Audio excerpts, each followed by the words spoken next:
told me that there was a day on Tintin where Spielberg was shooting, and Spielberg, Peter Jackson, James Cameron, and Robert Zemeckis were all on the set at the same time. Is that truth or a myth?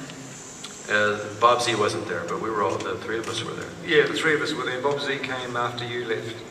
Is it something personal? I don't know. I don't think so. Not that I know of. What do you guys do when you get together? Do you prank call George Lucas? Do you... Yep. I just sit in the corner and geek out. Yeah. I mean, in fact, you guys love... I would think you would have some competitiveness, but in fact, you guys love showing off your new cameras and your new motion capture and giving tours of Weta.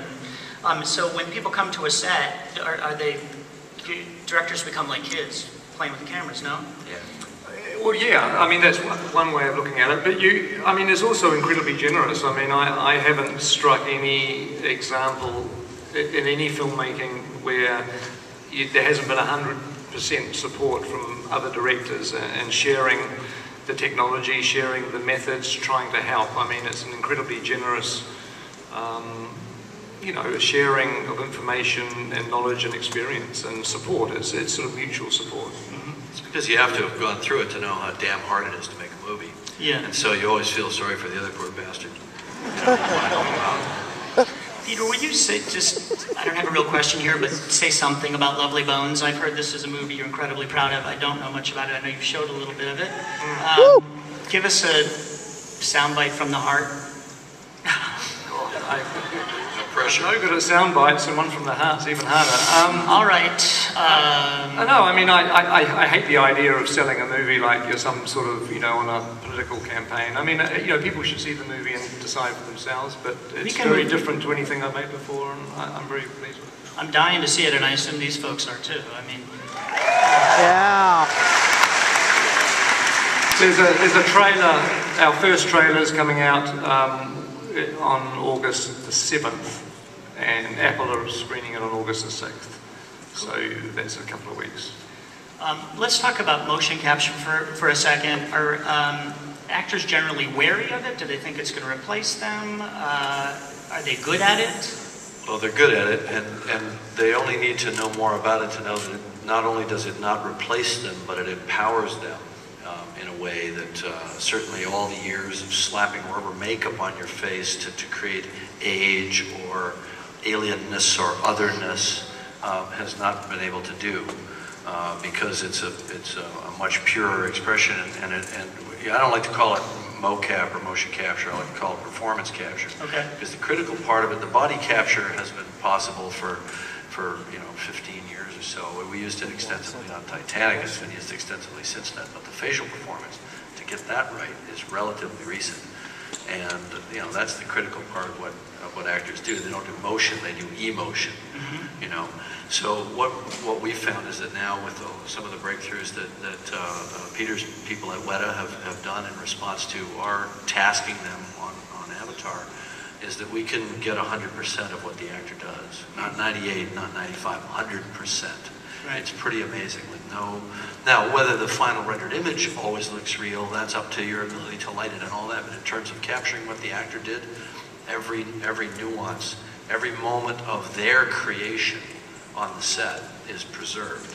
And you can now look in a camera and see them set against the movie almost as if the shot has been rendered already, or am I mistaken? Well, it looks like a video game, because the difference between the real-time virtual camera that we've been using and the finished image is the difference between to render in real time, so you can move the camera around, point it at a moving subject. Right. It's got to render at a 30th of a second, or maybe a little bit less, or a little bit more.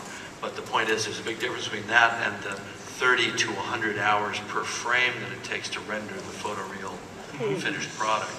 So obviously, you're creating the movie kind of in two stages. Stage one, you're working in a real-time process where you can actually interact with actors in a CG environment, or you can capture their performance and then work with their performances later after the fact with them not even around, to generate shots. But these shots are a template of what the final shot will be. Okay. And then the final shot has all the various shaders that are required to make it look real. I think with performance capture too is that I always like to think that it's an extension of the makeup process, because when an actor is performing and you then see the fully rendered image and they're appearing as another character, as an alien, as one of the avatars in Jim's film, or as Gollum. To me, in my mind, but the performance that the actor did is driving that creature. It's not hugely different to what Lon Chaney was doing with the Phantom of the Opera and putting all that amazing makeup on and performing, or what Jack Pierce did to Boris Karloff and all those great makeups, the Planet of the Apes. I mean, there's not a lot of difference with an actor wearing prosthetic makeup and creating a character and somebody using performance capture to create a character. There's a relationship, it's an extension, it's a technology continuation, really. But an actor is freed in their physicality. A male actor could play a female character, a female actor could play a male character, a 24-year-old actor could play a 95-year-old man, and vice versa. Will Smith could still make an action movie when he's 75 years old, looking like he looks now if he wanted to. Right. But I think the important thing when you get to these kind of new ideas that haven't really been utilized yet, is that there's an IP aspect to it. And I firmly believe that it needs to be controlled by the actors themselves. It should not only empower them and give them range both in time and in the kind of dimensionality of their physical characters, but they need to be able to control it. In other words, the studio shouldn't own their body in perpetuity. Studio shouldn't own their likeness. Now, the studio can't own their likeness right now, right. But I think it gets more into an issue of, should we do a movie with Marilyn Monroe now, a new movie with her? No, I would say that's crazy, that's wrong. She's not the one driving the performance, so it's not valid, it's creepy. But I think if Clint Eastwood wanted to do another Dirty Harry film, I'd probably go see that. Yeah, fair enough.